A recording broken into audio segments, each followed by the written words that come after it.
우리 앞뒤 좌우 계신 분들에게 인사하시겠습니다. 감사는 하늘의 문을 엽니다. 시작. 감사는 하늘의 문을 엽니다. 감사하면은 감사를 낳습니다. 반갑습니다. 잘 오셨습니다. 오늘 전반기 우리 인생과 삶을 우리가 마무리하면서 우리가 맥주 감사 주일로 하나님 앞에 드리는데, 전반기를 시작할 때도 우리는 감사하자고 말씀을 드렸고, 전반기를 우리가 마무리하면서도 감사하고, 시작하면서도 감사하고, 또 후반기 12월 마지막 주가 되면은 우리는 또한 하나님 앞에 마땅히 드려야 할 영광은 감사인 줄로 믿습니다.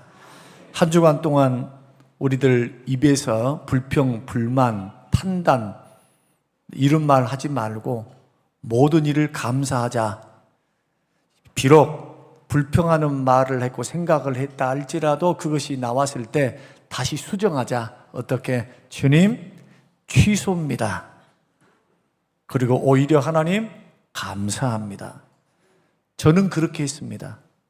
금요일 날 금요 철야 예배 때가 상당히 은혜스러웠습니다. 우리 목사님께서 참 은혜롭게 잘 인도도 했고, 제가 앞에서 색소폰도 불렀어요. 이제 주마다 함께 찬양할, 이제 보면서 2조 해가지고 할 수준까지 조금 됐어요.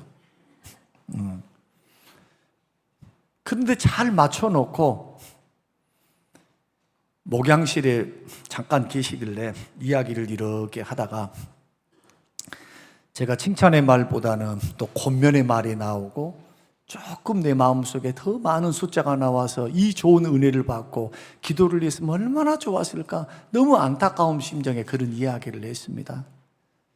그리고는 헤어져서 저는 집으로 돌아오고 11시가 가까운 10시 한 40분 정도 되었는데, 내 마음속에서 성령의 역사, 성령께서 야야, 너는 성도들에게 선포하면서 모든 상황, 모든 환경에서 감사하고, 설령 불평의 말, 비판의 말, 섭섭한 말, 아쉬운 말, 이런 말이 있을 때는 수정해서 반드시 감사로 승화시키라고 너는 말해놓고 너 가만히 있을래? 이런 마음이 든 겁니다. 그래서 저녁 늦은 시간이지만 전화를 걸었습니다. 다행히 안 주무시고 아이들이랑 햄버거 잡수고 계셨어요. 24시간 하는 햄버거 집도 있는가 봐요. 거기에 우리 찬양 팀들하고 같이 우리 청년들이 나와가지고 얼마나 헌신한지 몰라요. 세상에 제주도 여행 한번 갔다 오고 제주도 수련회 갔다 오고 난 후로부터 애들이 이렇게 바뀌었어요. 만약에 일본으로 수련회를 갔다 오면 어떻게 될까? 선교 간다고 다 선교사가 될 것 같은 그런 생각이 들죠. 그래서 목사님께 자초지종을 이야기했습니다. 내가 이렇게 선포해놓고 내가 감사하지 못했습니다. 그래서 이렇게 말했습니다. 내가 아까 했던 말 취소입니다. 그리고 오히려 감사합니다. 이만한 것도 감사, 오늘 받은 것도 은혜에 감사합니다 하고, 그 밤에 잠을 자는데 얼마나 꿀잠을 자는지 잠이 그렇게 잘 오는 거예요. 마음에 불편함이 없고 하나님께서 내 말을 들으셨다라고 하는 그 믿음의 생각이 들었습니다. 여러분이 잘 아시다시피 민수기의 말씀 보면은 하도 이스라엘 백성들이 광야 생활하면서 불평, 원망, 여하튼 무슨 일들만 생기면 원망, 불평을 하니까 하나님께서 모세에게 뭐라고 말씀하느냐 하면 이렇게 선언하셨습니다. 이제부터 이스라엘 백성들에게 말을 해라. 내가 이제 다 듣고 있었는데 귀에 들린 대로 갚아줄게. 그 말은 뭐냐면, 감사를 하면 감사로 되돌려주고, 불평을 하면 불평으로 되돌려주고, 원망을 하면 원망의 조건을 만들어서 너에게 되돌려주겠다. 이 말씀은 오늘날 쉬운 말씀이 아닙니다. 왜냐하면 하나님은 언약에 신실하시고 거짓말 하신 분이 아니시기 때문에. 그래서 우리가 인생을 살아갈 때, 특히 믿음의 길을 걸어갈 때 환경들이 다 다양합니다. 내 마음대로, 내 욕심대로 다 되면 얼마나 좋겠습니까? 그러면 불평, 불만도 없을 겁니다. 그러나 하나님께서 이 모든 것들을 허락지 아니하신 때는 그만한 뜻이 있어요. 여러분 믿습니까? 우리는 하나님의 계획을 믿습니다. 우리는 하나님의 전능하심을 믿어요. 하나님의 선하심도 믿고, 하나님이 오늘 충만 찬양에도 이루어 주심도 감사, 거둬가심도 감사, 감사 찬양, 감사 위에 감사를, 응답하심도 감사, 응답 안 해도 감사. 거기에는 하나님의 선한 뜻, 합력하여 선을 이루실 그 하나님의 선한 뜻이 있기 때문에, 그 전능하신 하나님, 그 능력의 하나님 앞에서 우리의 결단은 뭐냐? 감사만이 남는 줄로 믿습니다. 여러분, 우리가 곰곰이 하루를 한번 생각해 보십시오. 그리고 반년 동안에 살았던 삶을 한번 돌이켜 보십시오. 여러분, 어떨 때 행복합니까? 어떨 때 마음이 평안합니까? 어떨 때 기쁩니까? 감사할 때예요.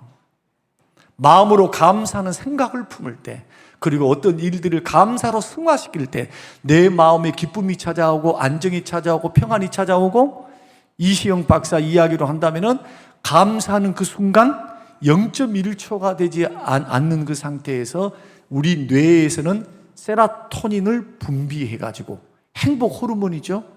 이것은 항암보다도 몇만 배 강력한 항산화 물질, 항암 물질, 행복 호르몬, 이것이 분출된다. 과학적으로 다 증명된 거 아니겠습니까?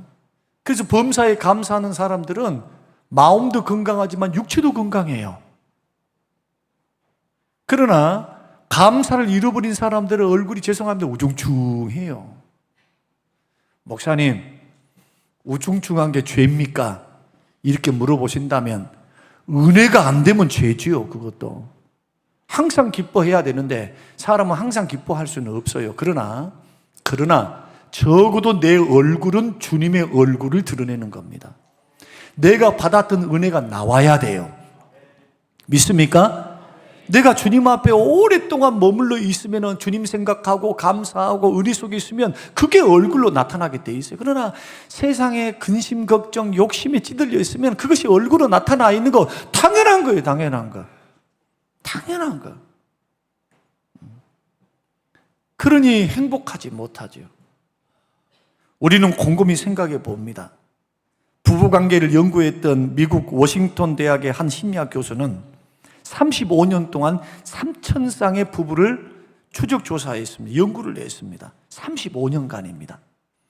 그리고 중요한 논문을 하나 발표를 했는데, 주로 가정에서 부부의 대화가 부정적으로 끝난 사람들, 자꾸 바가지를 긁고 자꾸 비난하고 상처를 주고 가시돋친 말을 하고, 뭘 하자 그러면 맨날 안 된대, 하지 말래, 부정적으로 자꾸 어떤 틀에 갇혀서 이렇게 말하는 부부의 95%가 갈라섰대요. 물론 미국은 굉장히 이혼율이 많습니다. 높습니다. 그러나 그 원인 중에 하나가 뭐냐? 바로 이런 겁니다. 행복하지 않으니까 행복 따라가는 거죠. 갈라설 수밖에 없어요. 그 반대로 부부가 서로 감사하고, 부모와 자식 간에 감사하고, 또 감사하고, 감사할 때요, 놀라운 일들이 일어납니다. 미움과 증오와 시기와 질투와 증오가 사라져요. 감사가 내 마음을 주장하는 그 순간에 이런 부분들이 사라지기 시작합니다. 여러분, 영혼을 병들게 하고 가정과 인생을 병들게 하고 우리의 인격을 병들게 하는 독소가 우리 마음속에 있습니다. 그 독소가 뭐냐? 예수님이 말씀하신 대로 한다면 미움, 시기, 질투, 분노, 증오, 원망, 음란, 방탕, 주님은 마음에 있는 악한 것들이 나와서 사람을 더럽게 하는데, 마음에 품었던 생각, 자꾸 마음속에 미워하고 시기하고 판단하고 불평하고 원망하고, 그러니까 이런 것이 습관이 됩니다. 습관이 되면 그냥 그것이 끝나는 게 아니라 쌓여요. 예수님 말대로 한다면 쌓입니다. 쌓인 것이 나오는 거예요. 여러분, 은혜로운 말도 골로새서 말씀 보면 너희들이 이야기를 하고 말을 할 때도 소금으로 고르게 함과 같이 듣는 자들에게 은혜를 끼치게 하라. 근데 말을 해도 은혜를 끼치게 하는 게 아니라, 말을 하는데 너무 속상해 들으면, 그 말을 들으면 뭔가 모르게 찝찝해. 곰곰이 생각해 보시라는 거예요. 막 대놓고 막 하지는 않는데 그 뉘앙스가 오히려 은혜를 주고 기쁨을 주고 감사를 하면요, 놀랍게도 상대방의 마음이 열립니다. 여러분, 자녀들에게도 그렇습니다. 남편에게도 그렇고 아내에게도 그렇습니다. 우리 제자 훈련을 지금 한 40명 정도를 지금 하고 있습니다. 피택자들 교육을 제자 훈련으로 다시 시작해서 지금 한 6주, 5, 6주 정도 지났는데, 어떤 여자 피택 권사님께서 물으시더라고요. 목사님, 남편들이 어떠할 때 행복해 합니까? 어떠할 때? 그래서 제가 가르쳐 줬습니다. 그것은 제 경험이기도 하고, 남편을 가르치려 하지 말고. 가르치는 부인들 많죠? 막 핀잔 주면서 저것도 못해, 이것도 못해, 저것도 못해, 이것도 못해를 웃으면서 해보세요.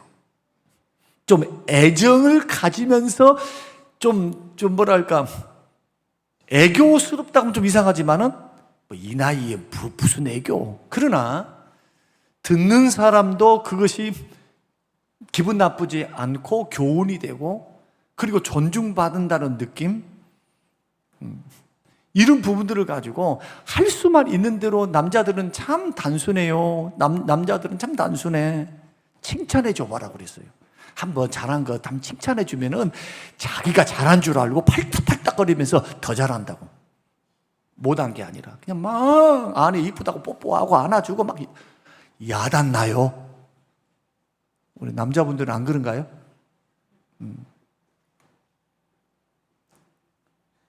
다 웃고 계셔.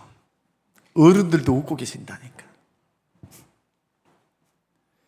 이런 심령과 이런 마음에는 사랑이 싹트고 평안과 기쁨이 싹틀 수밖에 없어요.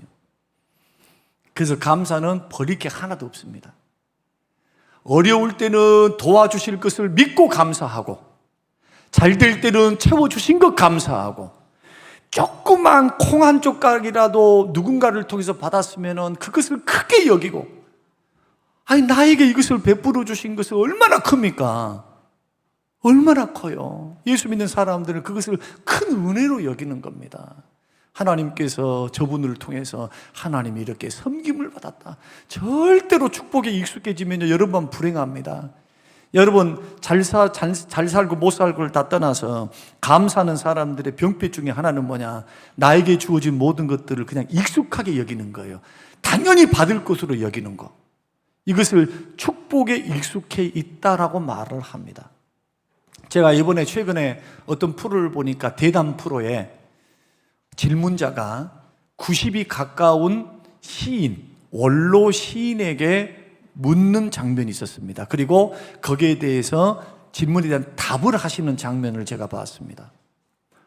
원로 시인에게 그분이 물었습니다. 평생 선생님은 시를 쓰셨는데, 그것도 아름다운 시를 굉장히 많이 남기신 원로이신데, 도대체 선생님 행복이란 무엇입니까? 라고 물었습니다.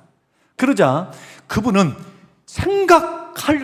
생각해 볼 필요도 없이 답이 어떻게 나오냐 하면요, 바로 툭 하고 튀어나와요. 한평생 딱 살아보니까 나는 3가지 정도를 가지고 이것이 행복이라고 나는 정의를 내립니다 하고, 뭐라고 말씀하냐 하면 그것을 행복이란 뭐냐? 시까지 쓰셨대요. 그래서 시에 있는 이 3 구절을 요약하시면서 설명했는데, 골자를 말씀드리면 그겁니다. 핵심을 말씀드리면은 돌아갈 집이 있는 거, 이게 행복이더라. 자, 일제강점기를 지냈습니다. 6.25 동란은 보릿고개를 거쳐왔습니다. 민주화를 경험했습니다. 여러분 생각해 보세요. 파란만장한 인생의 현대 역사의 굴곡진 어려움을 겪고 이 자리까지 선 거예요. 돌아갈 집이 있다는 거, 그리고 3끼 음식을 먹고 입을 수 있는 옷이 있다는 거, 그리고 또 한 가지는요, 내가 사랑하고 사랑을 받을 수 있는 가족이 있다는 거. 이것이 행복이래요. 이것만 있으면 행복하대요. 아멘 안 하시죠? 욕심이 가득 차 있으니까 아멘이 안 돼. 그러면서 아주 확신 있게 말씀을 하는 겁니다. 인생을 살아보면서 인생의 뒤안길을 가만히 돌아보니까 자기보다 일찍 죽은 사람도 많았고, 못 먹고 못 살 시절도 있었고, 못 입었던 곳도 시절도 있었고, 그리고 가족들하고 원수가 되어서 사는 사람도 있는데, 한평생을 살아서 행복이 도대체 뭘까? 마음에서 행복이 난다고 하는데 도대체 뭘까?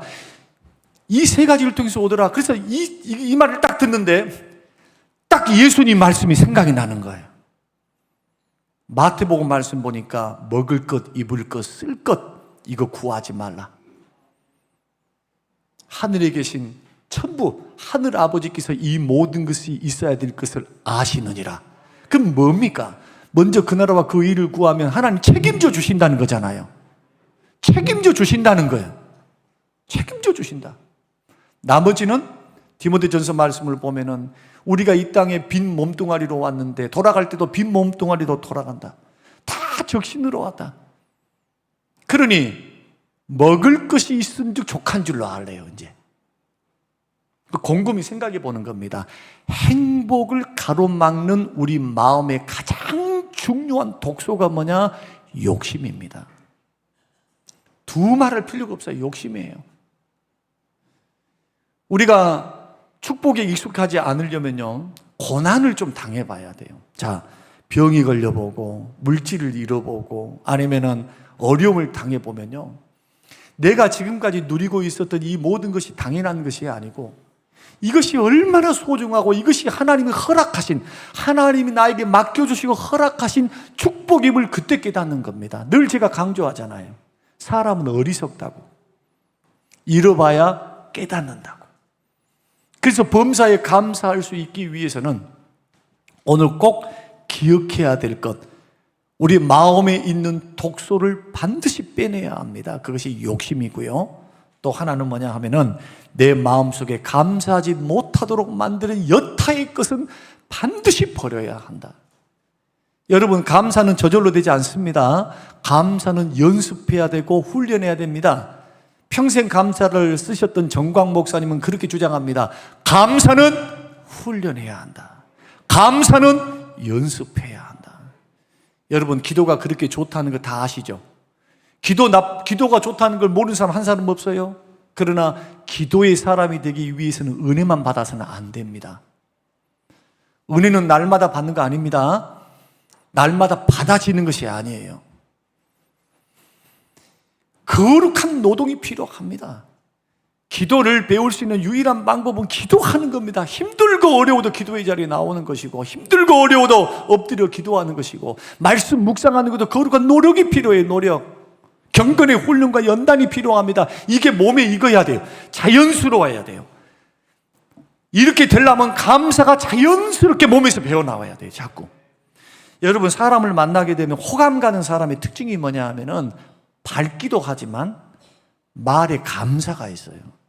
감사가 있으니까 긍정적이에요. 여러분, 이런 사람이 매력이 있습니다. 저는 성림교회가 이런 성도님들이 되시기를 주의 이름으로 축원합니다. 욕심 부린다 해가지고 될 것이 아니에요. 우리 인생을 걸어갈 때 하나님이 열어주셔야만 우리는 그것이 내 것인 줄로 믿습니다. 우리는 그렇게 믿고 살아요. 하나님이 공급해 주신 자원으로 살리라. 하나님이 채워주신 것 가지고 살리라. 내가 열심히 노력하고 일을 내도 발걸음을 인도하시고 그 길을 여실 분은 하나님이십니다. 그래서 예수 믿는 사람은 하나님의 주권을 믿어요. 그래서 어려운 일을 당하고 하나님이 허락하지 않는 일을 당할 때 속상해하기 이전에 먼저 우리는 뭘 고백합니까? 이 환경도, 주어진 환경도 하나님이 나에게 놓아주신, 놓여놓은 하나님이 보고 계시는 환경이다. 그러면 그 환경을 푸실 분도 하나님이신 줄로 믿습니다. 그 하나님이 풀어주시리라. 뭘 보입니까? 믿음으로, 감사함으로 믿음을 보이는 거예요. 감사는 믿음이 없는 사람이 할 수 있는 것이 아닙니다. 감사는 믿는 사람이 합니다. 여러분, 지금 주어진 것이 없어요. 눈에 보인 것도 없고 귀에 들린 것도 없고 손에 잡힌 것이 없을 때 선택지는 두 가지죠. 그 환경이 어려우니까 자꾸 원망 불평해야 될 겁니다. 뭐가 없다, 저것이 없다. 그러니까 짜증이 나요. 인생이 힘들고 고달파요. 이미 환경 자체가 고달프지만, 힘들지만 마음이 무너지면 어떻게 되겠어요? 마음의 믿음이 무너지면 어떻게 되겠어요? 믿음이. 그 환경에 함몰돼서 붙잡히겠죠. 그러면 결정적으로 노리는 자가 있습니다. 원수 마귀입니다. 원수 마귀. 이미 지나간 일이에요. 지금 오늘을 기점으로 해서 어제 일어났던 모든 일들은 여러분들이 기억에서요, 붙잡을 기억이 아닙니다. 은혜와 감사는 붙잡으십시오. 그러나 부정적인 것은 뭐하려고 그것을 가지고 실수했습니다, 어쨌습니다, 저쨌습니다, 저렇게 했는데요 하는 그런 감정의 찌끄러기들, 그리고 부정적인 것들을 가슴에 품고 삽니까? 품으면 나오게 되는데, 주님 말씀하신 대로 싸우면 그것이 나오게 돼요. 그것을 예수의 이름으로 잘라내야죠. 믿음으로. 그리고 예수의 생각으로 충만하고 말씀의 충만이 붙잡혀서, 할렐루야, 항상 기뻐하고 감사하면서 힘들고 어렵지만은 쉬지 않고 기도하면서 내 마음을 지키는 거, 차단시키는 거, 마음속에 성령의 생각으로 육체의 소욕이 아니라 성령의 소욕을 따라 걸어가는 영적 훈련 해내야죠. 잘 될 때는 이게 필요할까요? 필요 없지요. 잘 되고 있는데. 그때는 이제 하나님을 멀리 떠나서 이 물질과 축복에 익숙해져 가지고 주님을 점점 멀리하고 예배도 점점 멀리할 것을 걱정해야죠. 넘어질 수 있으니까. 그러나 우리가 정신 차려야 될 때가 언제입니까? 안 풀릴 때, 힘들 때, 내 뜻대로 안 될 때, 내 마음대로 안 될 때, 그럼에도 불구하고 하나님 때문에 감사할 수 있는가? 채워주실 줄로 믿고 감사할 수 있는가? 그 나라와 그 일을 구하며 이 모든 것을 더하사 나로 하여금 살게 하시고 은혜 주실 그 하나님을 나는 믿는가? 그러면 선택지는 분명히 나타날 겁니다. 감사 이외에는 다른 방법이 없어요. 방법. 제가 목회를 하면서 깨달은 것 가운데 하나가 그겁니다. 목사님들이라고 해서 다 감사하고 사는 거 아닙니다. 제가 깨달은 바로는 그래요. 만나본 바로는. 그러나 이 원리를 아는 분들은 개척교회를 해도요, 엄청나게 은혜스럽습니다. 본인은 개척교회를 하고 어려운데도 도와요. 더 어려운 교회를 도와. 그러면서도 얼굴에 미소가 있고요, 감사가 있어요. 저는 그런 목사님들이, 저는 우리 시찰에 계신다는 것에 대해서 굉장히 자부심을 느끼고 감사하게 여깁니다. 그분은 우리의 후배이기도 하지만 정말로 본받을 만한, 존경받을 만한 분이에요. 그리고 언제나 감사해요. 언제나. 정말 힘들고 어려울 텐데 성도도 30명도 안 돼요. 10대 명 가지고 10년, 10년, 15년 지금 개척하면서 세워나가면서 한 사람 한 사람 세워나가는 그 기쁨 속에서 간증을 하면서 그때는 막 눈이 빛나가지고 목사님 저는 행복해요. 너무 감사해요. 그런데 그분에게는 지병이 있어요. 지병. 총각 때부터 알았던 지병을 다시 발병돼가지고 쓰러지고 그걸 반복하면서도 하나님 앞에 감사하는 그 목사님을 보고 있는 나는, 야야, 안 목사는 호강에 쫓겼구나. 정말로 호강하고 있구나. 또 하나님 앞에 그런 모습 보면서 감사하고 더 깨어서 영혼 가운데 깨어서 하나님 앞에 감사로 하나님 앞에 서 있어야 되겠다. 그래서 부부는 아침마다 저녁마다 점심때마다 만날 때마다 우리는 같이 둘이 만날 때가 있잖아요. 떨어질 때 있지만은 그때마다 이야기의 내용이 뭐냐면 감사합니다. 감사. 주제가 감사예요. 감사 위에 다른 거 하지 말자. 얼마나 뭐가 많아가지고 뭐가 이래서가 아니고, 우리도 나름대로 힘들고 어렵고 답답하고 괴롭고 막 많아요. 그냥 생각해 보면 내가 당하는 어려움보다도 주님이 베풀어 주신 은혜가 더 커요. 과거에도 은혜를 베풀어 주셨고 미래에도 베풀어 주실 것을 저는 체험적으로 만났기 때문에 감사밖에 대안이 없고 답이 없어요. 이러한 신앙에 하나님은 뭘 부으시느냐? 복을 부으십니다. 맥주 감사주일은 그래서 반드시 우리가 기억해야 될 것은 뭐냐? 감사는 감사를 낳습니다. 불평은 불평을 낳아요. 불평은 똥파리들이 들끓게 만들어, 귀신들, 원수 마귀가 불평한 자의 마음을 주장합니다. 아주 좋아합니다. 만족하지 못하고 감사하지 못한 심령 속에는 하나님의 은혜가 자리하지 않습니다. 그리고 그 받은 은혜가 흘러가야 되는데 은혜가 흘러 들어가지는 못해. 왜? 받은 은혜가 없으니까 흘러 들어갈 수가 없는 거예요. 사랑하는 성도 여러분, 우리 맥주 감사주일 제가 15번, 지금 15년, 16년째니까 16년 동안 절기에 대한 설교도 했고 매번 반복해서 이제 설교할 게 없어요. 절기에 대해서는 어떤 것도. 그러나 하나 분명히 체크해 보고 싶은 것이 있습니다. 16년 동안 2번, 3번에 걸쳐서 계속 해마다 감사의 설교를 들었다면, 그렇다면 정말로 감사의 사람으로 지금 살아가고 있습니까? 저를 비롯해서 여러분들 한번 적용해 보시고 한번 생각해 보시기 바랍니다. 여러분 정말 감사의 삶을 살아가고 있습니까? 정말 인생 삶 속에 입술의 열매에 감사 열매가 있습니까? 오늘 주일날 헌금 딱 드리고 나는 헌금 드렸으니까 감사 절기 지켰다. 하나님 그거 기뻐하실까요? 날마다 삶은 딱 헌금 드리고 난 후에는 맨날 집에 돌아가면 또 전쟁터인데, 저는 감사로 승리할 수 있게 되시기를 주의 이름으로 축원합니다. 그러기 위해서 2가지만 우리가 생각해 보고자 하는데, 첫 번째는 뭐냐? 감사는 심는 것입니다. 심은 대로 거두는 거다. 그래서 감사절을 지킬 때 꼭 기억해야 될 것은 심고 거두는 법칙이 있다는 겁니다. 오늘 본문의 말씀 보면은 우리는 하나님이 기르신 양이다. 하나님은 우리의 목자가 되신다. 시편 100편이 그걸 말하고 있습니다. 왜 우리가 하나님 앞에 감사해야 되느냐?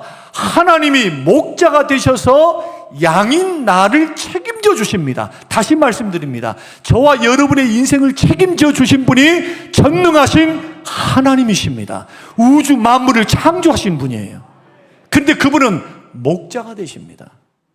어떤 목자? 삭군이 아니고 푸른 초장과 쉴만한 물가로 능히 인도하실 수 있는 선한 목자입니다. 우리 예수님은 선한 목자가 되사 우리를 위해서 목숨을 버려서 죽기까지 우리를 세우시고 인도하신 선한 목자예요. 뭐가 아깝겠어요? 뭐가? 로마서 8장 말씀 보면 뭐가 아깝겠습니까? 뭐가? 아들을 아끼지 아니하시고 우리를 위해서 십자가에 내어주신 그분이 뭐가 아깝다고 우리에게 물질을 안 주실 것이며 때를 따라서 은혜를 안 주실 것이며 내가 필요한 것들을 공급해 주시지 않겠습니까? 공급해 주실 줄로 믿으시기를 주의 이름으로 축원합니다. 그렇기 때문에 기르신 양이니까 마땅히 하나님의 보호를 받는 사람이 가져야 될, 취해야 될 태도는 뭐냐? 감사 외에는 없어요. 그리고 그 감사는 고린도후서 9장 6절 말씀 보면은 이것이 곧 적게 심는 자는 적게 거두고 많이 심는 자는 많이 거둔다는 말이다. 갈라디아서 6장 7절 사람이 무엇으로 심든지 그대로 거두리라. 시편 말씀 보면은 울며 씨를 뿌리는 자는 기쁨으로 단을 거두리로다. 여기에 울며 씨를 뿌릴 때 감사를 심으시기를 바랍니다. 심을 것이 있다면 감사로 물질을 드리고 감사로 말씀으로 감사를 드리고 몸으로 감사하고 물질로 감사하고 말로 감사하고 인격으로 감사하고 생각으로 감사하면서 하나님을 영화롭게 한번 해보십시오. 어떻게 우리의 인생과 삶이 변화되고 달라지는지.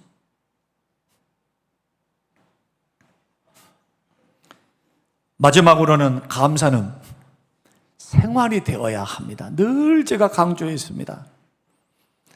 감사가 입에 붙어야 돼요. 여러분 똑같은 목사님이어도요, 저도 개척교회 목사님들을 많이 만납니다. 그리고 문자나 전화로 도움의 손길들이 편지도 쌓여 있어요. 도와달라고 하는 많은 분들을 만나서 참 어떨 때는 괴로워요. 다 돕지 못해서 괴로운 거예요.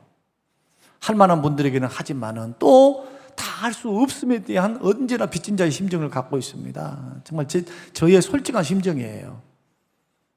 그런데 자꾸 감사하는 분들에게는요, 또 하고 싶어요. 참 사람의 마음이란 이상해요. 조그만 것도 감사할 줄 알고 이것도 감사할 줄 알고 감사가 감사로 메아리쳐 되돌아오면요, 뭘 받아서가 아니에요. 절대로 뭘 받는 게 아니라 감사를 감사로 알고 감사를 감사로 여길 줄 알아도 사람의 마음에는요, 참 뭐가 발동하느냐 하면은 긍휼의 마음이 확 열립니다. 제가 하나 깨달았어요. 감사는, 칭찬은 고래를 춤추게 한다면 감사는 고래의 마음의 문을 열어요. 한번 고래한테 물어보세요. 야야, 고래야, 내가 너를 감사하는데 네 마음의 문이 열리니? 예. 범고래는 그렇게 싸나운 동물이지만 자꾸 칭찬했더니 이 고래가 공격성이 없어지고 춤을 추면서 좋아한다잖아요. 사람을 공격하지 않고. 감사는 반드시 생활화돼야 된다. 우리가 하나님은 감사절을 지키라고 말씀하십니다. 왜냐하면 우주 만물의 주인이 하나님이시기 때문에. 그래서 감사를 하나님 앞에 자꾸 고백하는 것은 하나님을 인정하는 것이 돼요. 여러분, 오늘 본문에서 뭐라고 말씀합니까? 그 궁정에 들어가서 그 문을 통과할 때 성전문입니다. 하나님을 예배하러 갈 때에, 말씀을 들을 때에, 찬양할 때에, 기도할 때에 마음의 자세가 뭐냐? 감사요, 감사. 하나님 은혜에 감사합니다. 물론 우리가 살다 보면 죄를 짓지요. 허물도 있지요. 부족함도 있지요. 세상 염도도 있지요. 근심도 있지요. 그러나 이 모든 것들을 다 십자가 앞에 내려놓고 내려놔야 돼요. 내려놔야 돼. 왜냐하면 나를 앞으로도, 지금도 살게 하시고 앞으로도 살게 하시고 복을 주시고 보호하시고 은혜를 베풀어 주실 분이 하나님이시기 때문에 그 하나님 앞에 나아갈 때는 감사함으로 그 은혜에 감사하고 미래에 베푸실 그 은혜를 감사하면서 하나님을 하나님으로 인정해 드리고 하나님께 영화롭게 하는 것, 이것은 감사다. 그 예배당에 나오신 분들은 꼭 기억하십시오. 여러분들이 교회를 출발해서 나올 때에 여러 가지 어려움도 있겠지만 꼭 마음을 준비하세요. 하나님 은혜를 헤아려 보면서 감사의 조건을 찾으면서 하나님 감사합니다. 불러주신 것 감사하고 오늘 은혜 주실 것을 믿고 감사하고 또 섬길 수 있어서 감사하고 봉사할 수 있어서 감사하고 오늘 성가대가 찬양을 너무 잘했는데 찬양할 수 있는 특권 주신 것 감사하고 여하튼 믿음으로 감사하면서 한번 보내보여요. 이렇게 걸어가면 예배 드릴 때 여러분 마음 자세가 달라질 겁니다. 목사님이 은혜를 주실 때까지 목사의 말씀이 오늘따라서 그냥 너무너무 은혜스럽네 해서 은혜를 그냥 조금 받고 가는 것보다 여러분의 마음의 문이 열리면 더 큰 은혜와 깨달음을 성령님께서 조명하여 주셔서 깨닫는 은혜를 주실 줄로 믿습니다. 저는 맥주감사 주일이 절기로 끝나지 않고 삶과 생활이 되시기를 바랍니다. 이 음성을 듣고 감사의 소리를 듣고 우리 주님이 아무개 권사를 보니까 아무개 장로님을 보니까 이 가정에 감사의 조건을 부어줘야 되겠다.